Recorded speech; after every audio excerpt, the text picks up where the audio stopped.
Imagine seeing your own face, perfectly identical, staring back at you from across a crowded street, only for it to vanish into thin air moments later.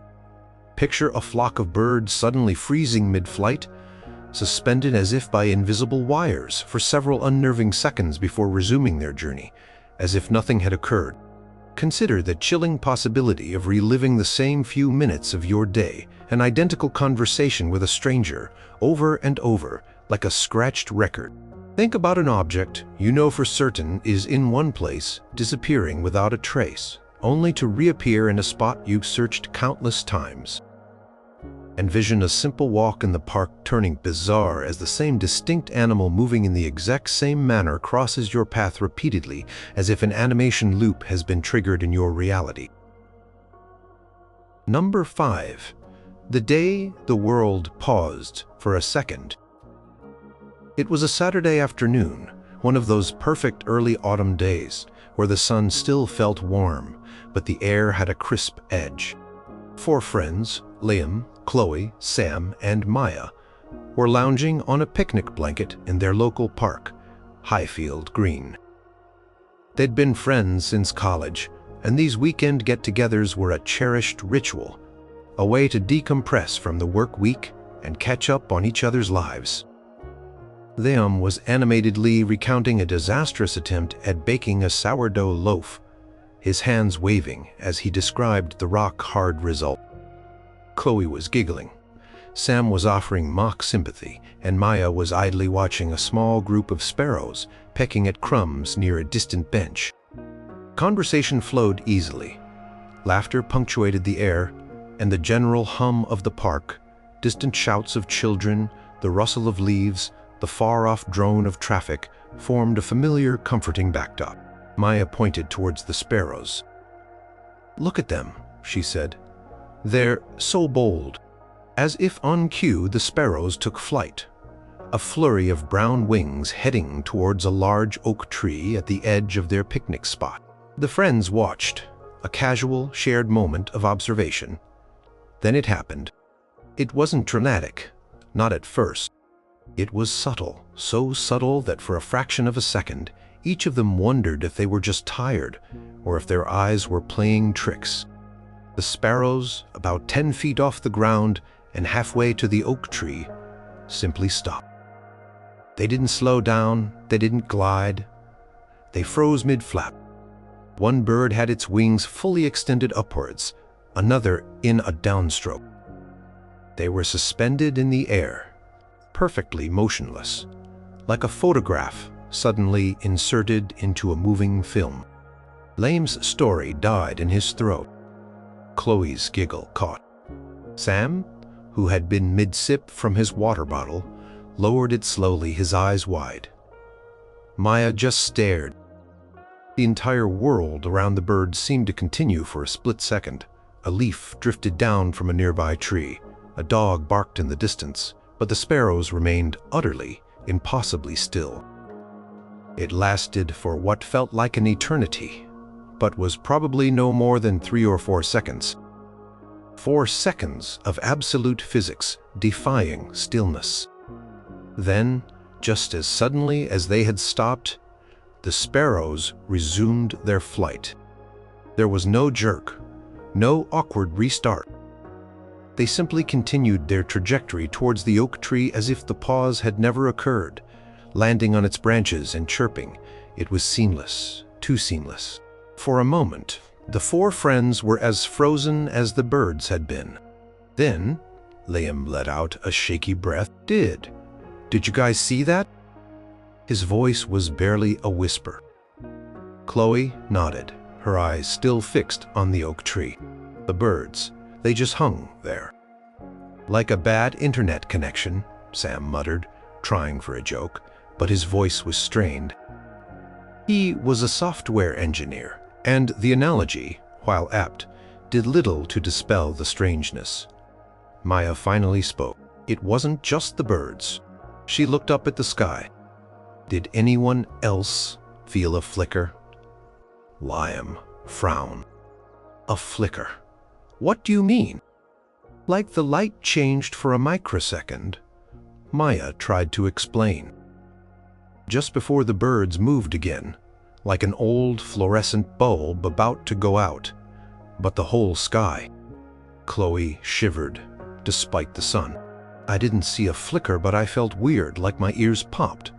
But not really. More like the pressure changed for an instant. Sam ran a hand through his hair. Okay, this is officially weird. I thought I was imagining it my phone. I was checking the time. He held up his smartphone, jumped the time. It said 3:17, 5 p.m. Then it was like it stuttered, and then it was 3:17, 5 p.m. again, and then it carried on like a skipped frame. They all looked at each other, a shared sense of profound unease settling over them. They tried to rationalize it. Could it have been a weird gust of wind that held the birds up? No, their wings were mid-flap, not positioned for gliding or hovering, and the air had been still. Could it have been a collective hallucination? 4 people hallucinating the exact same impossible event at the exact same second. Highly unlikely. Liam, ever the pragmatist, pulled out his own phone. Did anyone get it on video? I was waving my hands around. Maybe my camera caught something. He scrolled through his recent photos and videos. Nothing.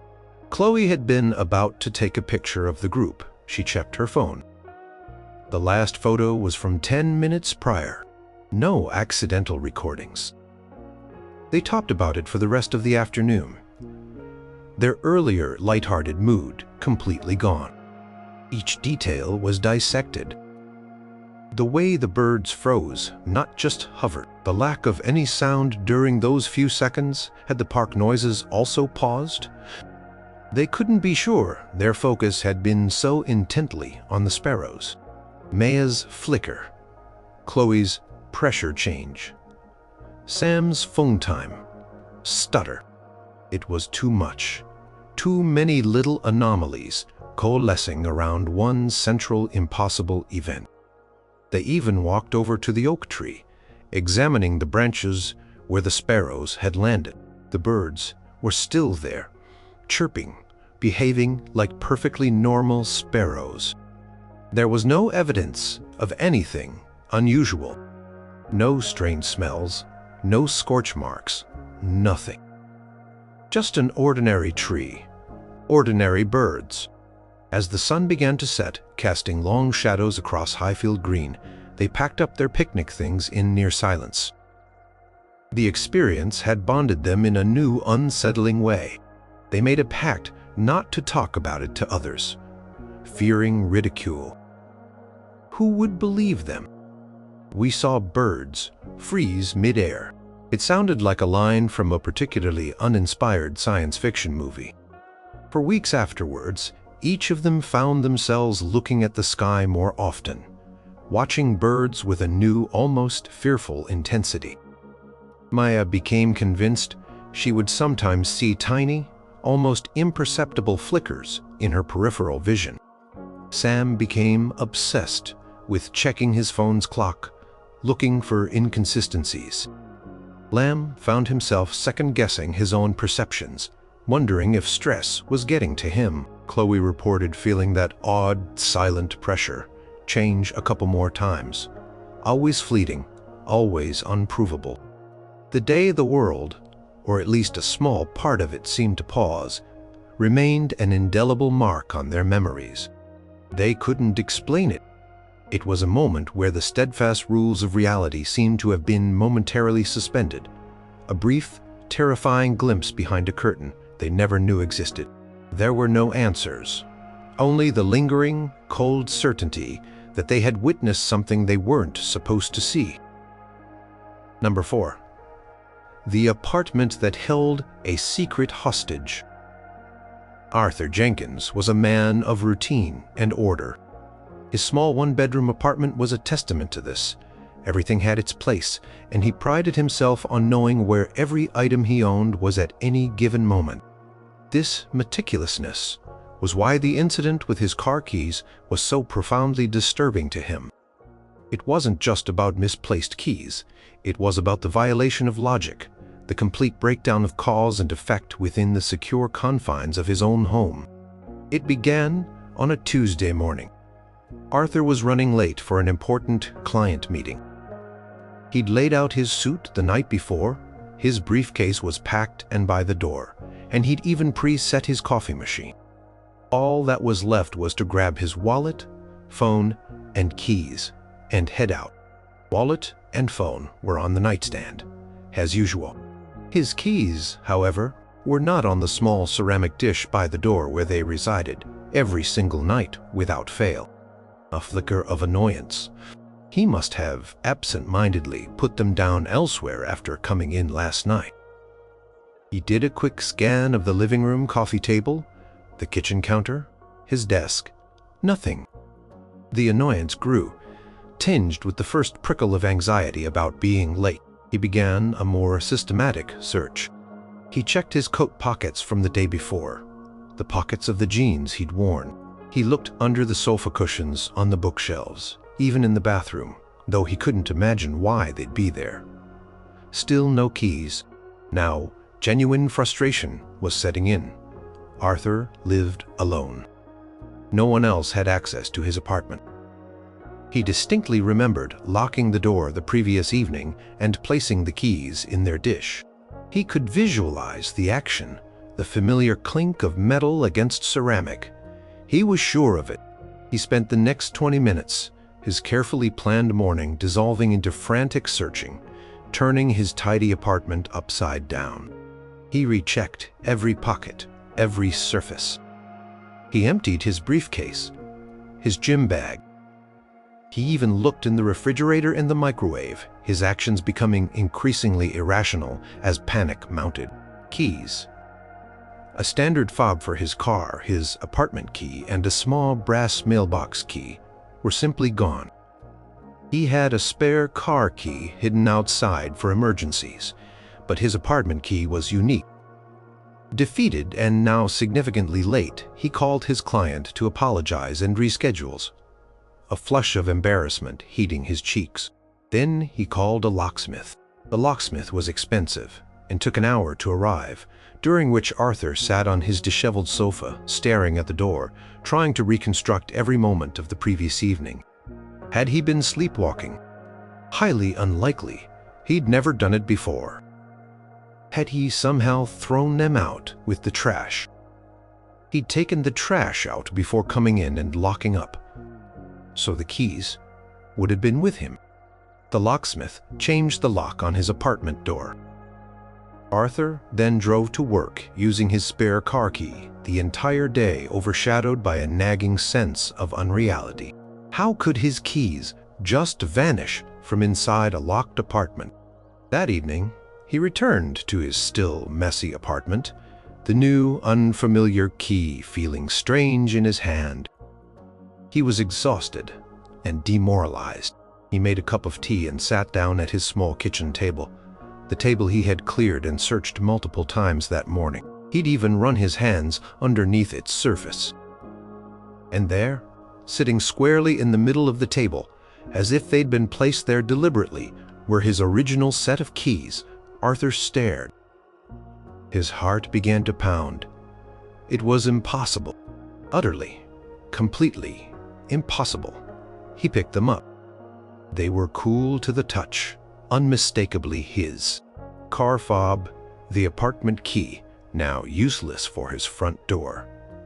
The little brass mailbox key. His first thought was that someone had broken in and was playing a cruel joke. The new lock was untouched. The windows were all locked from the inside, as they had been that morning. Nothing else in the apartment was disturbed beyond the mess he himself had made. There was no sign of forced entry, no indication that anyone but him had been there. He meticulously researched the apartment, this time not for the keys, but for any sign of an intruder, any explanation, however bizarre. He found nothing. He even called his building superintendent and asked if anyone had reported suspicious activity or had access to his apartment for emergency maintenance he wasn't aware of. The answer was a firm no. The implications were deeply unsettling. If no one had entered, Then the keys had been there all along, somehow invisible to him during his frantic search. But he had cleared that table. He had looked directly at it, touched it. Or they had dematerialized from their dish and then rematerialized on the table hours later. Both possibilities were equally absurd, equally terrifying in their defiance of common sense. Arthur wasn't a man given to flights of fancy. He believed in rational explanations, but for this, there were none. Tried to convince himself he'd just been incredibly stressed and had somehow overlooked them, again and again. The certainty with which he remembered placing them in the dish and the thoroughness of his search gnawed at him. It wasn't like misplacing them under a magazine.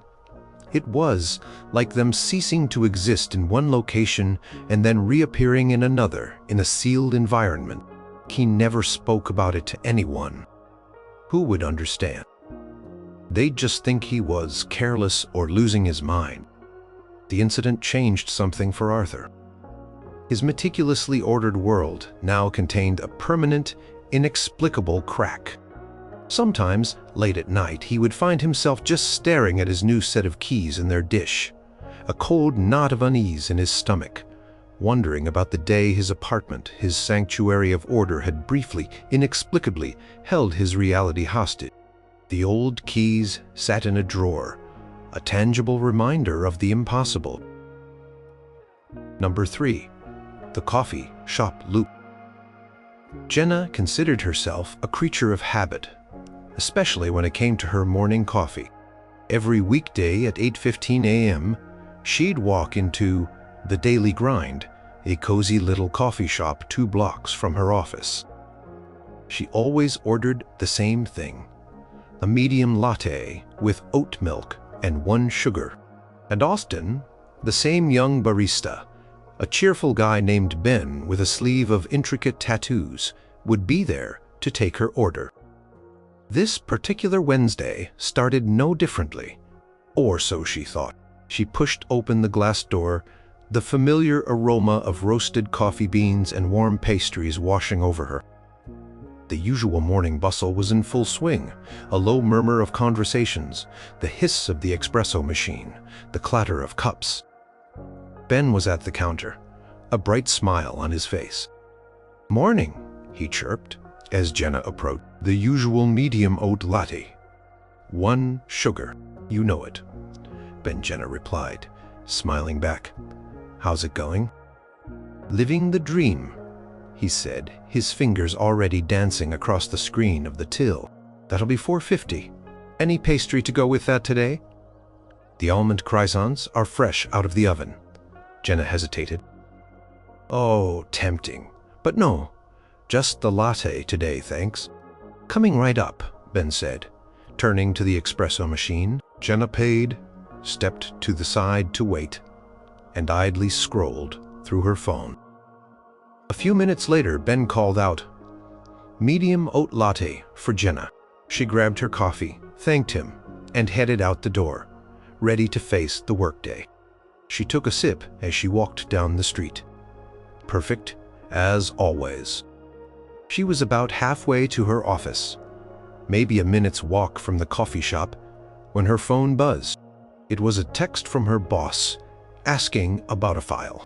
She stopped to type a quick reply. As she hit send, she looked up and, to her utter confusion, found herself standing right back in front of the Daily Grind, not near it. Directly in front of it, as if she hadn't walked away at all. She blinked, a wave of disorientation washing over her. Had she somehow turned around without realizing? That seemed impossible. She was sure she'd been walking straight. Shaking her head, thinking she must be more tired than she realized, she pushed open the glass door again. The familiar aroma of roasted coffee beans and warm pastries washed over her. The usual morning bustle was in full swing. Ben was at the counter, a bright smile on his face. "Morning," he chirped as Jenna approached. a strange sense of déjà vu prickling her skin. The usual medium oat latte. 1 sugar. Jenna stared at him, her mind struggling to process. This wasn't just similar, it was identical. His tone, his expression, the exact words. Yeah, she managed, her voice a little shaky. Medium oat late. She omitted the 1 sugar part this time. A tiny test.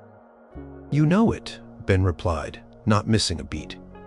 How's it going? Living the dream, he said, his fingers already dancing across the screen of the till. That'll be $4.50. Any pastry to go with that today? The almond croissants are fresh out of the oven. Jenna's blood ran cold. It was the exact same script, word for word. Even the inflection in his voice as he mentioned the croissants. Her heart started to hammer against her ribs. No, she said, her voice barely a whisper. Just the latte. Coming right up, Ben said, turning to the espresso machine with the exact same cheerful efficiency. Jenna paid her hand, trembling slightly, as she tapped her card. She stepped to the side, her eyes darting around the coffee shop. Everything looked normal. The other customers seemed oblivious. Was she losing her mind? Was this some kind of elaborate prank? But Ben's behavior was too natural, too unforced. Medium oat latte for Jenna, he called out a few minutes later. She took the cup, her hand clammy. Thanks, she mumbled, and practically fled the shop. This time, she didn't look at her phone. She walked quickly, purposefully, her gaze fixed on her office building in the distance. Each step felt deliberate. She was counting them. She reached the corner, turned onto the main street. Her office was just ahead. Then it happened again. She blinked, and she was standing right back in front of the daily grind. Tears welled in her eyes. This wasn't tired. This wasn't a coincidence. This was something else. Something terrifying. She felt a primal urge to scream, to run in the opposite direction, but a horrifying thought struck her. What if that just reset it again? With a deep, shuddering breath, she pushed open the door for the 3rd time. The coffee aroma, the bustle. Ben at the counter, his smile unwavering. Morning, he began. This time, Jenna interrupted him. Stop, she almost shouted, her voice cracking. Several heads turned. Ben looked startled, his smile faltering for the first time. Is everything okay, Jenna? He asked, his brow furrowed with concern. The fact that he still knew her name, still seemed to recognize her from previous normal days, was somehow even more unsettling.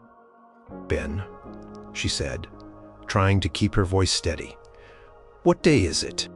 It's Wednesday, he replied, looking puzzled. Wednesday, the 12th. Are you feeling all right? His concern seemed genuine. There was no hint that he was part of some trick or that he was experiencing anything unusual. Jenna felt a wave of dizziness. She had to break this. She had to do something different. I don't want a latte today, she said, the words feeling foreign in her mouth.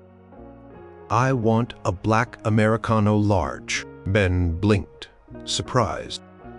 Oh, okay. Change is good, I guess. Large black Americano it is. That'll be $3.80. His script had changed. He hadn't offered her a pastry. Jenna paid, her whole body trembling. She waited by the counter, watching Ben make the Americano. He moved differently, his actions less automatic now that he was making an unfamiliar order for her. The interaction felt new, real. When he handed her the Americano, she looked him straight in the eye. Thanks, Ben. No problem, Jenna. Hope you enjoy the change, he said, his usual cheerfulness returning, but this time it felt less rehearsed. She walked out of the daily grind, clutching the Americano so tightly her knuckles were white. She didn't dare look back. She walked towards her office, her senses on high alert, half expecting to be teleported back to the coffee shop entrance at any moment. But she reached the corner. She turned onto the main street. Her office building loomed closer. She made it to the entrance, through the lobby, into the elevator. When the elevator doors closed, she finally let out the breath she felt like she'd been holding for an eternity, and sagged against the wall, tears streaming down her face. The Americano was scalding hot, and she didn't even like black coffee. But it was the most beautiful, reassuring cup of coffee she had ever held. She never found out what happened that morning. She considered telling someone. But what could she say? That her barista got stuck on repeat. She even went back to the daily grind the next day, her heart pounding. But Ben was his normal self, remembering her new preference for Americanos and making a light-hearted comment about her adventurous palate. There was no sign, no flicker of recognition in his eyes that anything utterly bizarre had transpired between them just 24 hours earlier. It was as if the loop, the terrifying repetitions had existed only for her, a private, inexplicable glitch in her morning routine. Number 2. The reflection that wasn't hers. Maria often described herself as face-blind to a certain degree, not clinically prosopagnotic, but she confessed to having trouble recognizing acquaintances out of context or remembering the faces of people she'd met only briefly. This, she later reasoned, might be why the initial encounter didn't strike her as immediately terrifying as it perhaps should have. It was only, in retrospect, piecing together the impossible details, that the true, chilling nature of what she'd witnessed settled in. It was a bustling Saturday afternoon in the city center. Maria was navigating the crowded pedestrianized shopping street, weaving through throngs of shoppers, tourists, and street performers. She was on her way to meet a friend for lunch, slightly preoccupied with running through a mental checklist of things she needed to discuss. Glancing across the street, her eyes casually scanned the window of a large department store. The window display was full of mannequins, dressed in the latest autumn fashions. And standing among them, looking out, was a woman. Maria's first thought was that it was a particularly lifelike mannequin, or perhaps one of those living statue performers. But the woman moved, subtly turning her head as if to watch the crowd. She was tall, with dark, shoulder-length hair, wearing a simple dark blue coat, unremarkable blending in. Maria registered her presence for a fleeting second. Then her gaze moved on, her mind already jumping back to her lunch plan. It was only as she was a few steps further down the street that a cold, strange feeling began to creep up her spine. There was something familiar about the woman. Not just familiar in a "she looks like someone I know" way, but a deeper, more unsettling familiarity. She paused, a sense of unease making her turn back to look at the department store window. The woman was still there, but she had moved slightly, now facing more directly across the street, almost as if looking at Maria.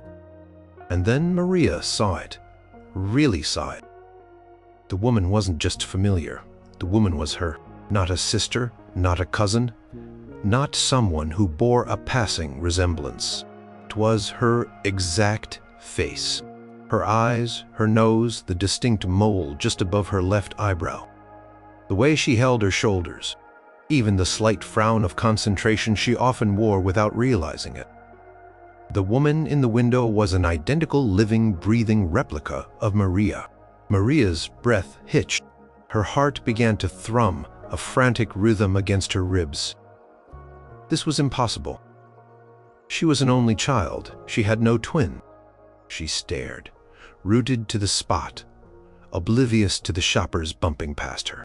The woman in the window, her doppelganger, met her gaze. There was No surprise in the other woman's eyes, no shock of recognition. Just a calm, steady, almost knowing look. Then the doppelganger smiled. It was Maria's smile, the slight upward quirk at one corner of her mouth that her friends always teased her about. But seeing it on this other her, was profoundly disturbing. It felt less like a friendly gesture and more like a confirmation of something Maria couldn't begin to comprehend. As Maria watched, frozen in disbelief, the doppelganger slowly raised a hand, not in a wave, but in a small, deliberate gesture, tapping her own temple twice with her forefinger. Then she turned, not abruptly, but with a fluid grace, and stepped back deeper into the shadows of the window display, and simply vanished. Not walked away into the store, but disappeared as if she had merged with the backdrop, or as if the light had shifted and swallowed her whole. Maria stood there for what felt like an age, her mind reeling. Shoppers continued to flow around her, a river of oblivious humanity. She finally forced her legs to move. Crossing the street, her eyes still glued to the department store window, she peered inside. Mannequins, racks of clothes. No sign of the woman. No sign that anyone unusual had been there. She pushed open the heavy glass doors and went into the store. She walked directly to the window display area. It was roped off, a shallow space, just deep enough for the mannequins. There was no back exit from the display. No way someone could have quickly slipped away into the store unseen. She asked the nearby sales assistant, a young woman arranging scarves, if she'd seen anyone in the window display. The assistant gave her a puzzled look. In the display, madam, only the mannequins. No, a woman, dark hair, blue coat. She was standing right there. The assistant shook her head. We haven't changed the display today. No one's allowed in there when the store is open, for safety reasons. Maybe you saw a reflection? A reflection? Maria's mind seized on the word. But she had been across the street. How could her reflection appear in the window among the mannequins looking out? And how could a reflection make a gesture, smile, and then disappear into shadow? It made no sense. Shaken, Maria continued to her lunch appointment, but she was distracted and pale. She couldn't bring herself to tell her friend what she had seen. It sounded insane. I saw myself in a shop window, but it wasn't a reflection. The encounter haunted her. Calmness of the doppelganger, the knowing smile, and the gesture, tapping her temple. What did it mean? Was it a sign? A warning? Or just a random, inexplicable firing of neurons in a brain that was perhaps her own identical copy? She found herself scrutinizing her reflection in mirrors, in shop windows, half expecting to see that other face looking back with its unnerving calm. She became jumpy in crowds, constantly scanning faces, wondering if she would see her double again. She even researched doppelganger folklore. Stories of seeing one's own ghostly twin, often considered an omen. This hadn't felt like a ghost, though. It had felt solid, real. The most disturbing part was the lack of any logical explanation. There was no room for misidentification. The resemblance was absolute. There was no room for a prank. The disappearance was too seamless, too impossible. It was a perfect, inexplicable event.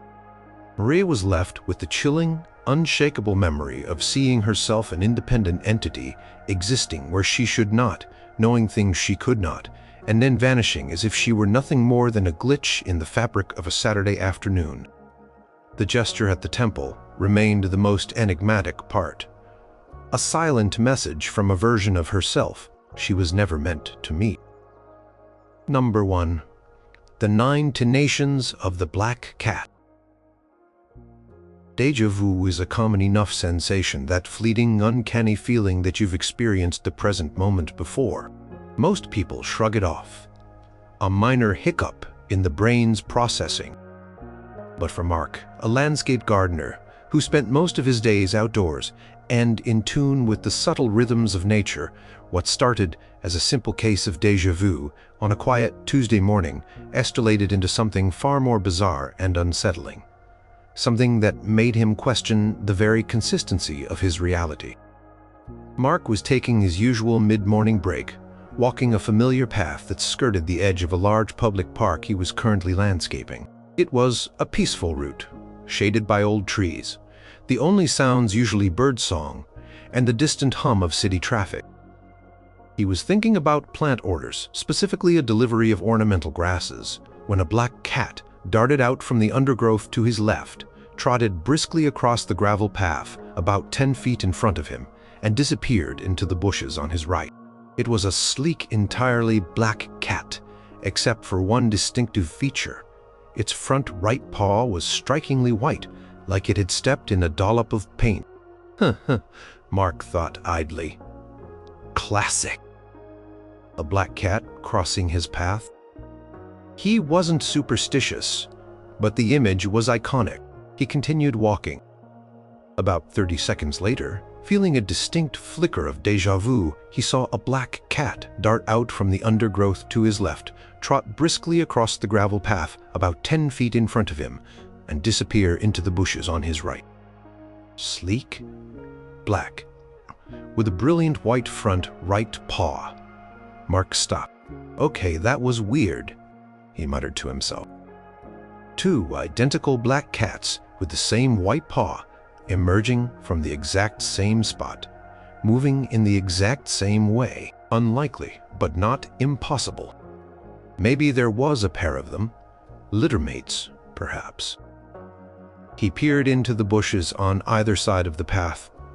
Nothing. He shrugged, a little bemused, and started walking again. He'd taken perhaps another dozen steps when it happened again. From his left, the black cat, the white paw, the brisk trot, the disappearance into the bushes on his right, the exact same trajectory, the exact same speed. This time, a genuine chill went down Mark's spine. This wasn't just weird. This was wrong.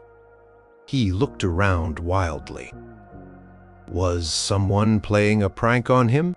Were there hidden cameras? He was alone on the path. Trees stood silent.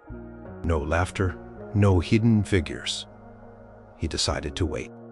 He stood still, heart thumping, eyes fixed on the spot where the cat had emerged. Pulled out his phone, ready to record if it happened again. He waited 1 minute, 2 minutes, nothing. He started to feel a bit foolish. Maybe he was tired, stressed. Maybe his mind was playing tricks. He took a tentative step forward, and another.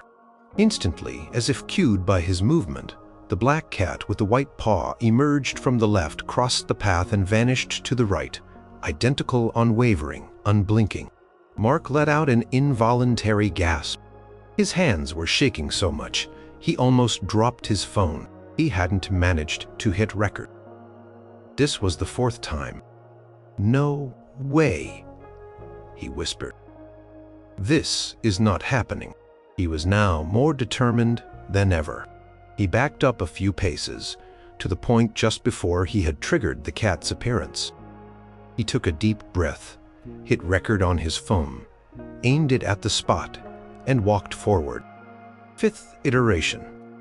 The cat appeared, crossed, vanished. Mark watched it through his phone screen. A tiny, perfect, repeating loop of feline movement. He checked the recording, clear as day. The cat, the white paw, the path. He felt a strange mixture of terror and vindication. He wasn't imagining it. He decided to test it further. He walked back and forth past the trigger point. 6th time, 7th time, 8th time. Each time, the black cat performed its little 10-foot dash. It never varied its speed, its path, or its point of entry or exit. It showed no awareness of him, no fear, no curiosity. It was like watching a short pre-recorded clip being played on a loop triggered by his proximity. On the 9th iteration, Mark shouted, "Hey, cat!" The cat didn't flinch. It didn't pause. Completed its transit and disappeared. Mark felt a profound sense of dread. This wasn't natural. Animals, even habitual ones, have variations in their movements. They get startled. They pause. This cat was a perfect automaton. He stopped the experiment. 9 times was enough. He felt physically sick. He hurried back to his work van, his mind racing. What could explain it? Was it a projection? Some kind of localized hologram? But it looked so real, so solid. The way its fur moved, the slight kick of gravel as it trotted. Later that day, he cautiously approached the same section of path with a colleague, David, making up an excuse about wanting to check for rabbit holes. He tried to replicate the conditions walking past the spot, exactly as before. Nothing, no cat. They waited. They walked back and forth. The path remained empty. The bushes remained still. David looked at him strangely. Okay, Mark. You seem a bit spooked." Mark just mumbled something about thinking he'd seen a rare bird and let it drop. He didn't dare show David the video on his phone. Felt too personal, too insane. That evening, at home, Mark watched the video clip over and over. It was undeniably real. The black cat with the white paw crossing the path. He even timed it. Each appearance, each crossing was almost identical in duration, down to fractions of a second. He never saw that specific cat again, though he walked that path countless times afterwards, always with a knot of anxiety in his stomach. The experience left an indelible mark. It wasn't just a repeated event. It was the precision, the robotic consistency of it that was so deeply unsettling. It was as if he had stumbled upon a tiny, localized error in the world's programming. A strema stuck on repeat, revealing for a terrifying hour the usually hidden mechanics of whatever simulation he might be living in. The 9 lives of that particular cat were, for Mark, 9 confirmations that reality could be far stranger and far more fragile than he had ever dared to imagine.